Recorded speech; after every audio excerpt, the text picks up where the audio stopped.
So no one cared for your safety. Yeah, no. So that shoot was very strange. Yeah, it just kind of felt like I couldn't turn to anyone and be like, there is an alarming situation afoot. Right. And again, I have IBS that I'm announcing to the world now. And sometimes my body makes choices for me, against me. Maybe because I made a bad choice first. Okay, so I always thought about the safety element to any kind of industry, essentially. When you say safety, do you mean just physical or do you mean like every aspect? Every aspect, because I mean, it's a big deal, right? Yeah. Like you want to be if you're working somewhere, you want to be in a safe environment. I feel very safe here. Like the minute I walk into this building and chef studio, I feel very safe and very at home. But there's bathrooms, a lot so many bathrooms. I feel great about it. Nobody's standing next to them. No one's standing next to them. It is pure privacy. Yeah, so there's a lot of careers out there that don't actually have any kind of checks and balances. And we have someone here with us today who's going to talk to us about that and so much more. Please welcome to the pod, Miss Nimra Jacob. Wow. Thank you for this beautiful introduction, guys. Yeah, which involved IBS, safety, and you. And me. Yeah.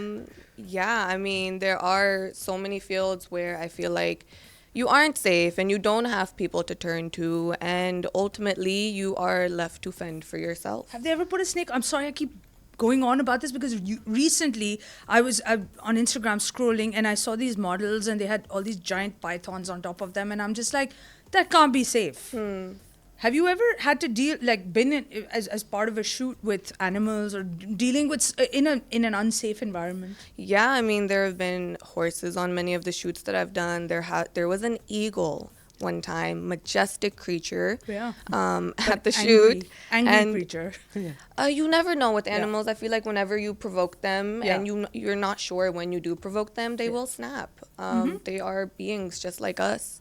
So the eagle didn't hurt me as such, but it did, I think, bite the other model. I shouldn't be laughing right now. I'd laugh. No, we're both smiling as you're saying this because this is what I wanted to know.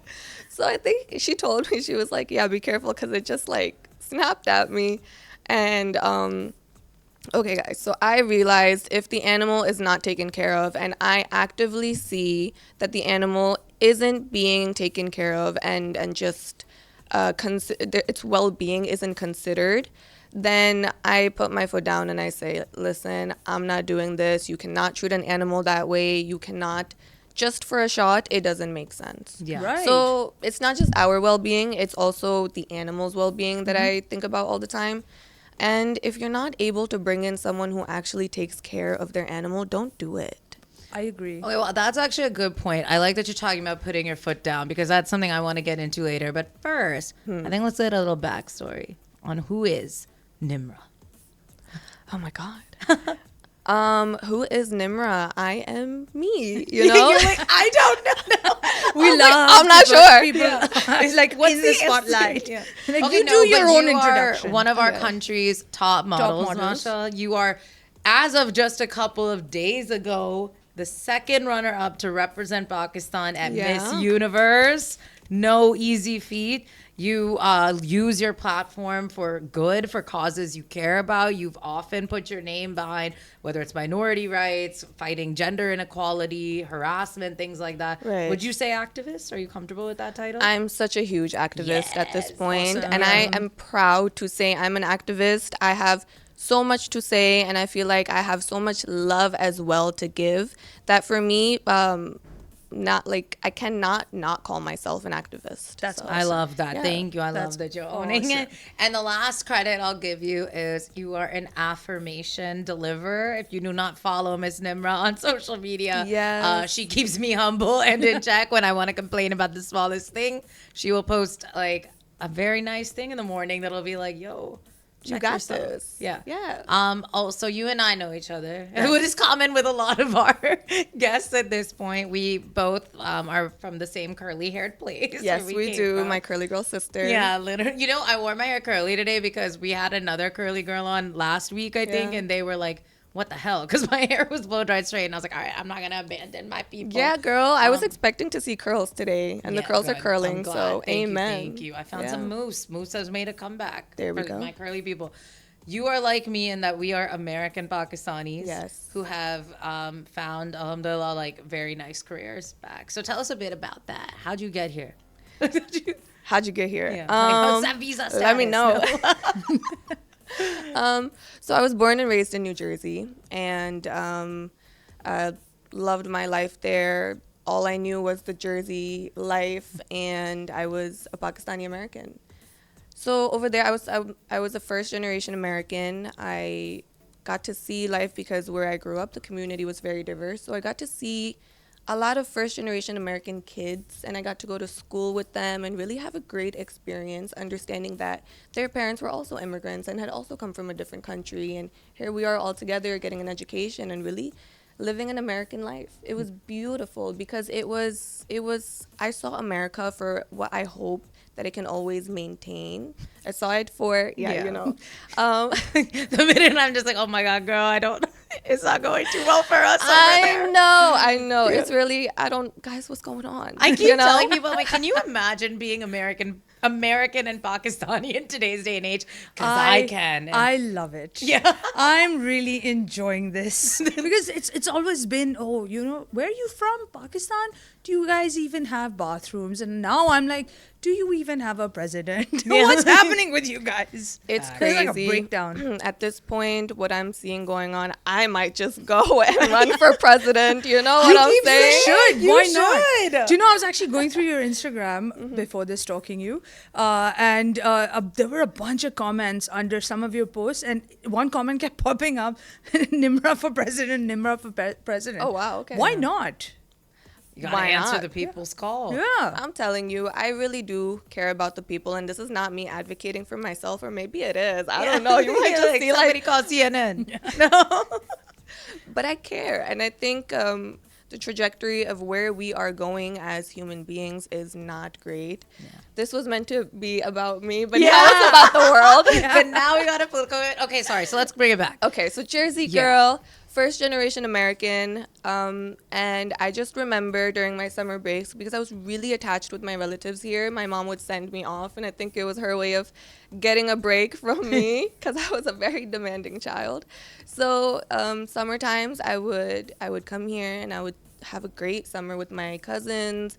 I was really close to my grandma, God bless her, and I got to learn my Balochi language through her. You know, it was really, very cool. I'm Balochi, and my grandma would speak to me in Baravi.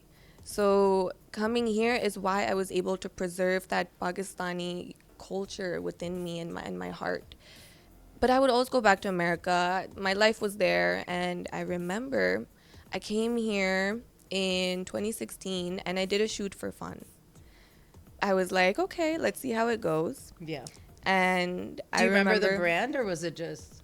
So I've actually sat down and really thought about which brand it was that I did first. I want to say one of my very first shoots was with Diplex. Oh, Lovely ladies, honestly. Like, I love those women so much, and they're so kind, and they're so grounded, very talented as well. Mm-hmm. So that was one of my first shoots, and I remember after that I did another shoot and another one.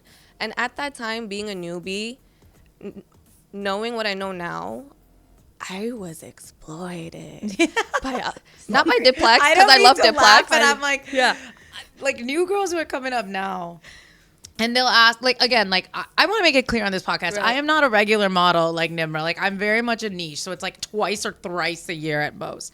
And I feel like I've filled my quota for this year, so the calls will probably stop coming. But when new girls and new models, even I've even had a couple of young male models reach out to me, hey, like, how much should we charge? This is what they're saying. When I tell you, I clutch my chest because I'm like, they cannot be serious. Like, in this day and age when anyone can reach out to one of us on social media and get a real answer. So yeah, you for sure got exploited, because I'm talking like, think like 14 hours of work for like maybe 3,500 for the end of the day, 5,000 at the end of the day. And they're like, it's exposure. Yeah. So So just to clarify, I wasn't exploited by Diplex because I love them so much. No. And they maintain your hair, right? Oh man, literally, I only get my hair cut from niggas. Yeah, that's a lot. Curly girls. And I think you reached out to me one time and I Yeah. was like, dude, like I think there's something just with the way she cuts my hair. It's love, I'm telling you, because my hair starts growing back like so beautiful and luscious. So yeah, but me looking at the camera and I'm like, my curly hair saga, me sobbing on the internet.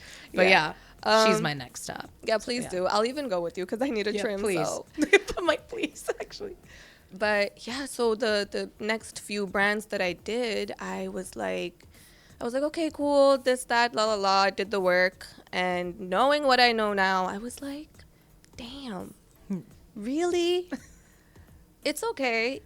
Again, it was work. I learned on the job because ultimately there's no institutes here to teach you how to model, how to groom yourself. So you really have to learn on the job. But these are a lot of things that I hope the generations to come can kind of be careful and wary of. Yeah, well, I guess with social media, because there was really not that much, like you're saying, no one could approach any one of you back then and be like, or you didn't have anyone to approach back then and be like, how much should I charge? Should I be doing this? Should I not be doing this? And like we were talking about this earlier, that technically it's like freelancing. There's no HR, there's no marketing, there's no, apart from you and your manager, there's really nothing else. And when you're starting out, you probably didn't even have a manager. It was probably just through one shoot to another. Yes. So there's no one really looking out for you either. You're kind of in the beginning, you're kind of like a lost puppy. And I think this goes to say for any field that you're in, Yeah. especially if you're freelance, there are some aspects that you will need to figure out on your own. And for me, there wasn't really anybody there to kind of like let you know. Because again, when I started, everything was very hush-hush, from the logistics to the numbers to even the details of shoots. And they would think that, how dare you ask us more details, or how dare you ask us more questions. This is something Sabah knows very well. Yeah. She's still struggling with I this. still get that. Oh, sorry, that's tough, man. Like I think we talked about this with Trinette. Also, it's like, because you've worked with Trinette, obviously. I love her. Let by me the tell way. you, She's amazing. Working She's with awesome. Trinette, I finally got to like do it in a shoot a couple of weeks ago. It was incredible. Like the way she's type A and she likes to get things done, and it was beautiful to watch. So we were talking about how like we have a template that like we respond with. And actually, Mehak Said's the one that one of the best stylists in the country. Yeah. She's the one who like was like, this is how you responded. That she's my manager. Like you said, friends become managers. She's mine. Yeah. And we were talking about how when we tell these brands, and on our side we're like, we are so professional. We're over here saying like, what's the date? What's this? What's that? They're like, excuse me, why don't you just show up and be grateful? Like, be grateful we've Yeah. reached out to you. And Yeah. it's like, I am, but you know, I would like some information and Yeah. some details as to what I'm going to go through and whether I'd even be comfortable with it. Because at the end of the day, if your talent is not comfortable doing a shoot, you're not going to get a good shoot. So don't you care about that? Don't you want to get good results out of it? So I'm like a huge proponent of we should all be on the same page. You should be very transparent with your communication and don't omit details just for the sake of it. Kyunki tumhara fayda hai. Yeah. Because a lot of details also, are the reason. What I look at is, sorry, I can't talk. Yeah, it is fine. So a lot of details also dictate how the quotation is gonna go. Facts. When they don't tell you there's a video. Yeah. When they don't tell you I'm gonna live forever on their website. Right? So, Yeah. or even if there's a billboard, or you know what type of video is happening, it could be a regular fashion film, or it could be this elaborate story where you're acting and there's, there's a family and there's things happening and you're getting married. So I would You're like, like you to gotta at least let me know. You have to let me know, Yeah. right? So does it?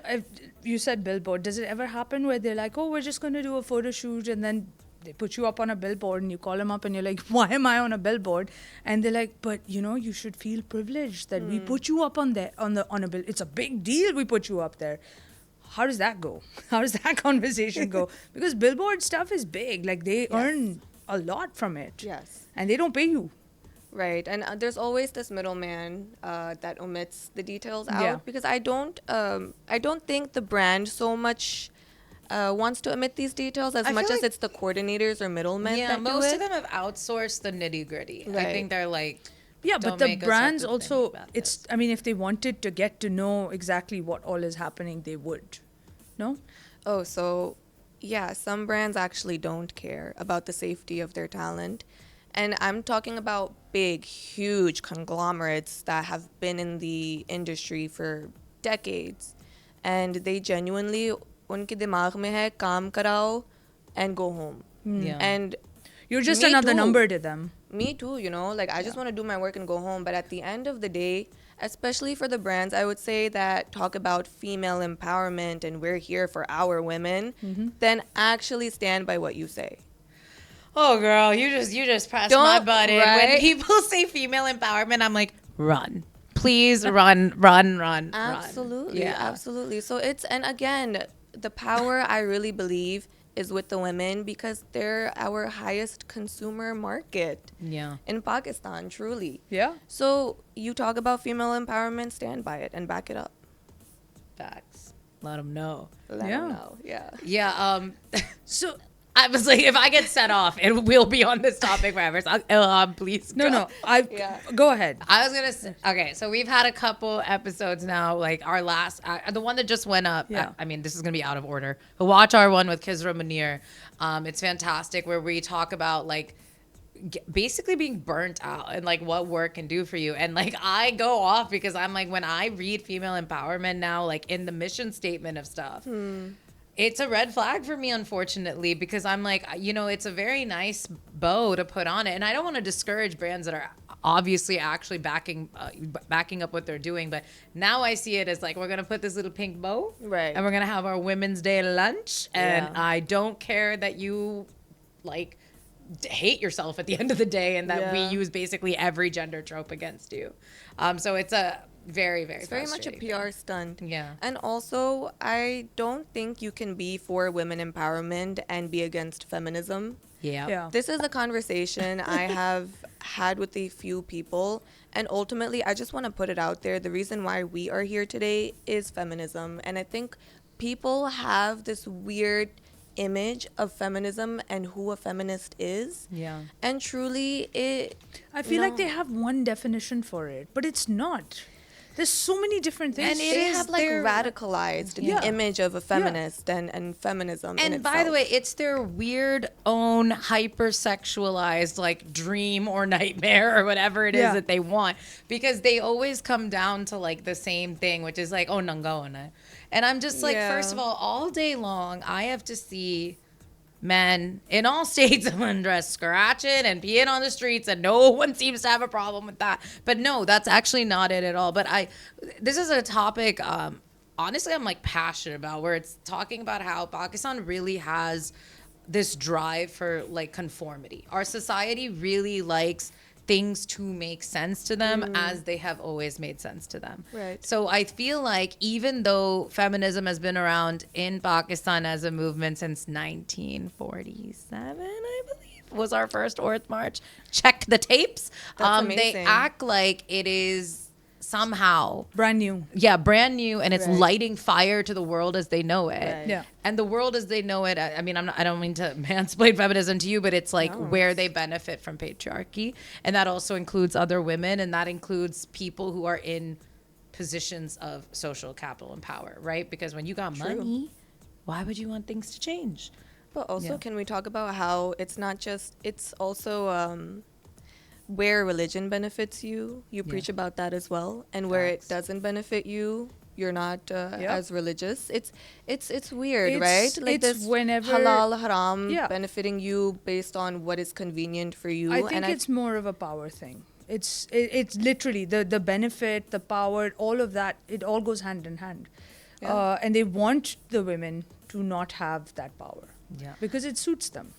It appalls me that a woman who has agency and who has a voice and speaks and comes correct can anger people so much. All right, let's get into it. Yeah, then. yeah, yeah. Our favorite topic. Yeah. Truly, why does it anger you so much? You guys might as well just hire me on this job. We'd happily do it. Me bursting out Kurt's eardrums over there. But okay, so let's talk about this. Let's talk about this. Yeah. You, we started off the show with introducing you, and I spoke about activism and stuff, but also the fact that you have been very cognizant, at least as long as I've known you, to be hell yes about having a platform and using it to poke at uncomfortable truths, not just about your industry, but about our culture, about our country, the way things are run, and patriarchy and feminism. So, and you just asked a great question, which is, why do people get so mad? People get really mad at me a lot of the time. Also, they get mad at her. This show's comments at times, people get real mad. I'm enjoying it. Yeah. I'm really enjoying it. My only thing is that people over here generally tend to get mad at everything. But when they get mad at specific things, that's what I want to know. Why is it that every time we speak, they get madder? They get mad at everything. And but why is it that when I choose to actually communicate my emotions, or not just my emotions, but my stance or myself, then all of a sudden I'm being interrupted? Yeah. I'm being spoken over. Mm-hmm. And then I have to be like, excuse me, I was just speaking. yeah. Right? So Where does an incident like this happen? all the time. Yeah. All the time. And I think I start to understand, I realize, and I connect this with, if you are interrupting someone, especially a woman, because I am a woman and I notice these things. I feel like women are very hyper aware and hypersensitive. Yep. So we understand the nuances that you won't, right? I lost my train of thought. No, but I love that you bring that up so- because, oh, no, sorry, you found it. Yeah. So We're so supportive. We're like, you found it. Let's go. So I connect it with low IQ actually and low emotional intelligence. I do. And at that point, when you've interrupted a woman because you think your word is higher than hers, then truly you are not emotionally intelligent. And I really think you need to look inside, dig deep inside as to why you feel threatened when a woman speaks. I keep thinking it's a them problem. It is. It is their own insecurities, their own complexes that come out in all of these ways, which is why I enjoy it and I find it funny, because I'm like, I want to open up your brain, dissect it, and see what's going on in there. Yeah. Why are you behaving like this? Yeah. Well, I've been saying this. I'm also a firm believer in platform for good, right? Like we actually talked about the radio earlier today and like lightness, and I'm like, well, I use it to yell at the country for the most part. I always say that confident women are like the number one target of hatred, unfortunately, for our society, our culture, and the way things are set up. Confident women, like you said, with agency, with autonomy, I will bring it back to my point. They threaten this core understanding of like, this is the way Pakistani women in our society behave. And it also leans into the whole good woman, bad woman trope, which at this point I should get an honorary doctorate from some university because I talk about it so damn much, but it's such facts. Like the three of us, without a doubt, bad women, because we're sitting here and we're talking, and honestly, being a model and being attractive and being a part of producing art and producing images and this and that, they're like, there could be no bigger devil in our society, and it's such a wild thing. And when the other thing I was gonna say, and listen, I'm no scientist, but there was girl, you speak your truth. Yeah, but there was this thread on Twitter once, Twitter where I used to live, and it was about like, are women smarter than men? Right. And although it was kind of like a clickbait thing by this conservative writer, it actually kind of backfired on them, because it's what you said. We, from a very young age, are forced to be hyper aware, hyper vigilant. Assessing the emotions and the temperament of people around us is literally how we stay safe. Absolutely. Versus young boys, and actually to their detriment, because let's not pretend that young boys are not the victims of heinous crimes all day, every day, including down to as little as neglect. But because they're not raised to think about how their presence in a room impacts other people, they actually don't have that emotional intelligence the way we do to be able to be like, hold up, like, okay, maybe she's not in the best mood today. I'm going to approach it in this way. Okay, she's feeling a little shy. I'm going to build her up. They just bulldoze. And then literally when they hear you talking, they're like, excuse me. They're not They really don't even listening hear, to you. you know? Yeah, it's like talking to a wall. They Yeah. just want their point across. Yeah. They're not listening to you. It's not a debate. No. They're just talking at you, and then they stop listening. And they want you to Yeah. nod along. It's not a dialogue. It's It's not a not. conversation. No. Not. And I've been through like a few instances where I have to be like, Has this happened at work? so, sir, as I was saying. Has this happened at work? It has happened at work sometimes, yes. I mean, I think I live and breathe fashion at this point. This is what I do 24/7. So, yeah, it has. And, you know, my manager being a woman, I usually try to have that barrier between a client and myself. Yeah. It really does help. Yeah. And I'm very lucky because she's a great manager. But she will contact me sometimes and she will say, listen, Nim, I don't think I'm getting through. And the last thing I ever want you to do is say, you didn't get a job or a project because of me. Yeah. So here's their number. This is the person. Why don't you talk to them? And so I will. I'll handle it. I'll talk to them. But it shouldn't be that way. It shouldn't. And you shouldn't think just because her title is manager or anybody's title is manager that you look at them as lesser than yourself. Because that's also a problem here. I think Yeah. that's I felt this being a very serious problem because we deal with a lot of film celebrities who come in for film promotion and whatnot, and their managers are just like all of us, but they're always treated lesser than because they're traveling with the celebrities. They hold more. They have more responsibility. They are literally carrying this person, carrying their job, their career, and also caring for the person. So we really don't give managers as much of a I find thing that as we normally do. so wild. Sorry, because when I was working as a culture journalist, there's one of our singers. You could not touch him without going to his manager, and the power his manager holds. He'd literally just be like, "Bah," to me, and I'm damn it, you know. So I never got him, but I'll tell him that manager and all managers I do respect because he put me in my place. But a lot of people don't. yeah, he was like, no. That's so funny. Got it. But yeah, I mean, I'm telling you, I don't think it's just a manager thing. Because that manager is also a human being. Right. Yeah. So there's a little bit, I feel like, a little bit of classism that goes into this. Again, there's also the HR problem, right? Right. You're in a field where there is no HR. So abroad, there's the manager, there's the assistant, there's different jobs for different things. Over here, it's all clubbed into one, and people just assume if you have a manager, they're your PA. They're not your PA. They're there to look at the interest of your career and your career growth, and to deal with the clients and to deal with all of that, all your contracts and whatnot. Whereas over here, on the other end, the client just thinks, oh, this person is just there to hold your shoes. That's not how it is. No, it's really not how it is, honestly. And I mean, people from all walks of life are very competent and capable. And it's just 100%. not, you shouldn't be talking down. Again, I'm telling you, there's just this weird classist mindset where it's like me and versus the manager or whoever or the assistant. No. Shouldn't be that way. Do you feel that there's still, because look, I lived in Pakistan as a kid when I was like 11, 12, 13. And I saw that fashion industry, you know, when the 90s and the early 2000s and stuff.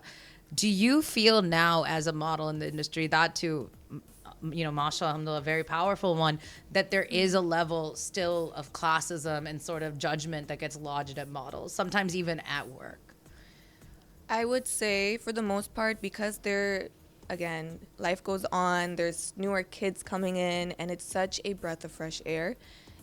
I want to say it's getting better, but yes, I have experienced it. And I think it's going to take a long time for us to really eradicate this weird, like, battle of classes in the fashion field. But yeah, it's still there. It really is. And especially as a model, people won't expect you to be able to speak or be able to actually be confident or hold your own. They see you as just a face. And ultimately, I feel like it's our job and our responsibility as models to show people that no, we are personalities, we are human beings, and we have a voice. a lot of times I think where we mess up is we go into a project and we are very quiet, and we're also very overtly accommodating to the brand. And okay, sure, but at the same time, if you're not comfortable with something or you're not okay with something, you should speak. So this is the other thing. A lot of people perceive models as just for lack of better words, the hanger for the clothes, right? What they don't realize is that you guys are also, it's an art form. You guys have to portray those clothes in a certain way. Yes. And a lot of people don't consider it an art form. And I think that's where it all goes to hell. I think the hatred of women plays a role in that. that too. I always bring That too. That too. On brand. let me bring it back to the foundation, because look, like when you look at the Pakistani fashion industry, and I'm not downplaying this, we have some incredible male models and male designers and stuff, but the heart of that industry is what is Pakistani women. I believe, whether, they're the ones that are in the photos, they're the ones that are selling the clothes, they're the ones that are being sold to. And models, they can become synonymous with brands. They could pick brands up. Right. And I think because it is female dominated, why wouldn't people hate that, right? And then they don't, this is going to sound crazy maybe to some people, they hate pretty women. They hate beautiful women. They hate confident women. Any type of woman that is beyond reach is a woman who has already committed a crime. So I do think that is, the crux really is that you guys can be kicking butt. But the first time I looked over on a set, and it was Erica Robin. Actually, we were in a shoot in Erica Robin, our former Miss Universe. We were in a shoot in Skardu, and I looked over and was watching her model, and I was like, my goodness. It was like watching magic. I don't know how to explain the subtlety in the eyes. I've gone in to see Trinette live now. Rubab Ali, incredible model of ours. She, I would say, is the supermodel of the country, by the way. Rubab, yeah. Very underrated, but girl, you're a supermodel. And you've seen her, and again, just watching her work, yes, I was floored. There's no other way to explain the feeling I got. It's truly if you watched a play or you watched, a beautiful dance that actually happened right in front of you, and you're like, my goodness. And the first time I ever played a bride in a photo, I was like, yo, we got to start giving models so much more respect, because it is brutal. Yeah. It is brutal. Absolutely. On your body. In mid-July, you're wearing heavy bridals, shooting outdoors, and ooh, baby. Yeah. So, yeah, you're not a hanger. In JLM. Yeah. I don't think so. Oh, okay. Thank God. I think it was Fatih that was in JLM in winter velvet in July. Oh my God. They do that. Yeah. That is rough. Yeah. That is rough. Yeah. But so it's a rough job, long hours. I'll tell you, it's an art form, and it's also very technical. I keep saying this. Mm-hmm.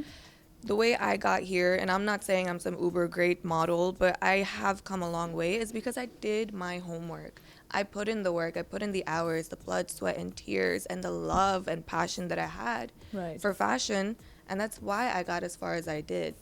No, we're not just hangers, going back to what you were saying. 100%. I agree. And we're not just faces, and we're not just there to stand. And also, when fashion is an art form, then you also have to be receptive to how the model is modeling and how the artist is really portraying your clothes and portraying themselves in front of the camera. So there should be this kind of camaraderie there. Because if you stifle a model, and I've experienced this, which is why I speak about it, if you stifle a model and you say, no, just stand. You don't have to do anything. No. Yeah. Let her do something. She wants to, let her. If you think it's a technically bad pose, there's a way to go about it and kind of guide her and let her know. But ultimately, let the model also shine and bring their personality forward. Absolutely. That's where we get stifled, is because ultimately you have an artist and a human being in front of you. So let them do their work. Artists, that's really important to understand, that all of this is an art form. They think that art is just what you put on the walls, or they don't consider anything else art. whereas all of this is an art form. Even from the Truly. photographer to it takes everyone Truly. to put together a shoot. It's not just one person standing there and then wearing the clothes or wearing the accessories. It takes a lot of people to put it together, and they're Takes all a artists whole village. in their own right. A whole village, from the photographer to the makeup artist to even the production on set. Everything counts. Absolutely. I have one question. Yeah. So I've often wondered that models don't have ownership rights Right. to their own program. So how do you navigate that? Oh, those are my pictures. There's no way around it. You know, if my work has gone Going into forward? it, whether I'm a makeup artist, whether I'm a stylist, whether I'm a model, whether I'm the photographer, especially, I have the right to that picture. Absolutely. And anybody who tries to argue or debate this, no way. So I think what needs to happen is, especially when there's an editorial, because I've been in a few situations, so now I've learned. I would assume that would be a problem, because certain brands would be like, no, but we own the rights to this, so we can do Right. whatever we want with it. And there are times when a brand will post a picture that you're not comfortable with, and you have no idea that this picture was taken in the way that it was taken. So here you are thinking, man, I really should have been, like, what do I do now? You know, because you also don't want to mess up your relationship with the brand, and it's a very sensitive area that you're in. I always say you need to make sure the model, because she's in that picture, that she's comfortable when you post it. You need to be very transparent and clear about the clothes. You need to be transparent and clear about what's happening, where they're going to be shooting, everything, so that A, they're comfortable when they show up, but also when you're posting the pictures, if they reach out to you and say, hey man, I'm not comfortable with that, there's no discussion there, man. There's really no discussion, there's no debate, remove it. Because there are 100 other pictures you can replace it with. Right. Thousands, literally Yeah. thousands Yeah. of other Yeah. pictures. Yeah. So that's where I stand on this. But if you've played a part in making that picture, that's your picture, truly. And then the dialogue that you should have is very important, and there should be one. And take everybody's opinion into consideration. But don't take it upon your ego, or don't take it upon, I don't know, just don't take it the wrong way if someone says, I'm not comfortable. That's usually how it goes. Yeah. Ego. Yeah. Ego. And I mean, you come and you shoot for like 14 to 20 hours in the sun and all of that, and then you, on top of everything else, you have to manage people's egos. And what's the longest shoot you've been on? Take through the trauma. It was great because I chose to be there for that long, and I think the work was stunning. We started at 9 a.m. and finished at 5 a.m., 5:30 a.m. the next day. Nice. Mm. You've had some stunning shoots lately, by the way. That Sheila Chatur one Thank with you. the like kind of darker bridals. Yeah. I loved the that dark. Yeah, Yeah. I was going through it. I loved those. Yeah, that those was were unreal. awesome. Thanks, guys. Like Those are awesome. I wish it was a movie. Like that's what I was looking at it. I was like, I kind of wish this was like the set for something that I get to watch. Yeah. Because Yeah, it was that stunning. But speaking of the elaborate. moving stuff, you've done Runway too, Yes. right? So what is it like? And this is a personal question because I've always wanted to ask models this. So just before you go on, how do you like kind of psych yourself into getting into the zone, and what's going on behind the scenes, apart from the hair and the makeup and all of that? So, like, Is it everyone a else- lot of work? Oh yeah. I think Runway is the most daunting and exhausting part of fashion. Right. But I say it in the best way because I wait for the moment where there's another opportunity for me Yeah. to walk on the ramp. Because I feel like it's kind of slowed down now. There aren't Yes. as many shows anymore. And we've been talking about this here as to why, what happened, why isn't the industry hosting more of these runway shows? Because there was a boom at one Yes. point where you had like 6 to 7 shows a year. And now you barely have one. And I feel like that was also a great platform to actually see all the new talent and to see the old and the new together. And then also, I've always wanted to ask whether the old ones help the new ones out, whether they kind of, guide them, kind of influence them in a certain way. Do the new ones, do they have that rapport with the older ones? Because models have been around forever. Right. So, to answer your first question. Yeah, sorry, lots of questions. No, it's fine. Since I have you. So, just like anybody else, I'm a human being. So, I do have those nerves right before I walk. But then I just remind myself, I am that woman. I am her, and she is me. Right. And you will walk, and you will give the best walk of your life. Awesome. So these mantras really help. This is why I do affirmations of the day, because sometimes we forget who we are, and we forget Yeah. that anything is possible. The world is your oyster, and Right. anything you put your heart to, your mind to, and work hard towards, it's possible. Yes. Okay, awesome. Your second question, I think maybe our country's in a crisis these days. That we know. That's why it's not happening. One of the factors, but I also think because our country is in a crisis and a very in very bad economic shape right now, there's also less passion towards things. So when people go into fashion, it's like, kya bikega? What will sell? And I don't want creativity. You just stand there and wear the clothes because I need to sell my clothes and I need to make a profit. So this is what people think. And also digital has kind of taken over, and it's easier to go the digital route than to put together an entire show that's very expensive. Yes, it So- costs a lot of money. Yeah. And again, with the passion, it's not just passion with the coordinators being passionate or the designers being passionate, it's also the models. Yeah. You got to be passionate about this. I want you to give your best walk when you're on that ramp. And if you can't practice and practice and practice, going to rehearsals isn't enough. Do your work at home as well, because unfortunately we don't have those institutes to teach you, or that you could sign up on some masterclass to learn how to walk.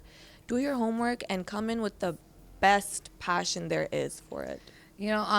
When I first moved to Pakistan, this was like 2013. My aunt is a jewelry designer, actually. So she would sometimes do these bridal weeks, or she would, if like Hassan JR or something, or Kami had theirs in, she would provide the jewelry. So that's actually how I met Kamya Roki first. I met Rubab and Farva Kazmi their first year as models. Yeah. They what you're talking about, Yeah. they debuted at a bridal week in Kami's show and stuff. And you're so right. I'm sorry, I'm just getting nostalgic because you're so right. Like that was when like the models would come up and stuff. I do think now because of social media, like one tip that I think even Trinette gave was like just start posting. Like, Yeah. and I tell young models this too, that if you just start using your social media in that way, like and posting that you can do shoots and stuff, like brands will see you. Like I know for a fact, especially younger Pakistani brands are like hunting people's Instagram profiles because they want to put those new faces in. But no. A couple years ago, I would say like 2015, 2016, big designers started breaking away from Bridal Week, and they started doing presentations that were just their own thing. Their that solo they, shows, that they could completely Have creative control over. Yeah. And I think, honestly, they were going pretty hot until COVID. Yeah. And then COVID, good times. Yeah. Kind of just shot everything out of the sky. COVID really was like, you got plans? Yeah. Cancel those plans, those life plans. Like Yeah. I had just graduated when COVID had happened. Yeah. And I think I was visiting relatives in Pakistan, and I planned to go back to America and start a regular 9 to 5. And COVID happened and the borders shut, and I was here. Stuck. Yeah, home away from home. And a year and a half later, I think that actually gave me the opportunity to work full time in fashion. Yeah. And it was going so well. It really was. And I stayed. A year and a half later, when the restrictions uplifted and you were able to go back home, I was like on the phone with my mom, like, I think I'm gonna stay. Yeah. And she's like, no, come home. I'm like, no, I'm loving what I'm doing, and ultimately here I am. So we are at the end of our show. Yeah, But I feel wanted to like there actually were so many end other with things we didn't- Yeah, so many things. But Yeah. one thing I did want to actually Yeah. ask for the girls out there. So everyone always says that, in order to be a model, you need to be confident and you need to have this persona. There are a lot of girls out there who aren't as confident, and also they put themselves in these little boxes where they're like, I'm not pretty enough, or I'm not confident enough, and I really want to be a model, but I don't know how to get there. What would you say to them? So I would say when it comes to confidence, the best thing I believe I did recently for myself was apply for Miss Universe Pakistan. And this in no way is a PR stunt whatsoever. I just want to let you know. And the reason why I say this is because it challenged me. Before Miss Universe Pakistan, I was confident, but there were places where I hesitated. I hesitated to speak publicly on a platform like this. And I would push myself, but Miss Universe Pakistan really said, and we did a lot of interviews, they said, you know, you're here to do it, you got to do it. And there's no way around it. So put yourself out there, and no matter how nervous you are, no matter how underconfident you're feeling, push yourself and always tell yourself you can do it, get it done, and when it's over, you come out at the other end thinking, whoa, that was easy. I did it, and I can do it again. So ultimately, it's putting yourself out there. Understand that hard work counts. Always believe in yourself. You will have a lot of voices around you that will try to deter you from reaching your calling in life. Believe in yourself, have faith in yourself, and also have faith in divine planning as well, because that takes you a long way. Hey. Nimra, thank you so much. Thank you. I love you. I feel like I'm so glad you came I'm on such the a show. fan now. Yeah. Honestly, because appreciate everything we that. talked about, it's this is what we normally do. Yeah. This is what we talk about. So Yeah. you're welcome back here anytime. I would love to come back, seriously. This Done. was, Honestly. I want another hour with you guys. Done. There actually was so much that we wanted Yeah. to get to, but yeah, we'll definitely have you back Yeah. next time Okay, you're cool. in town. Busy lady. Yay. All right, done. Okay. All right, guys. We talked about it. We talked about it.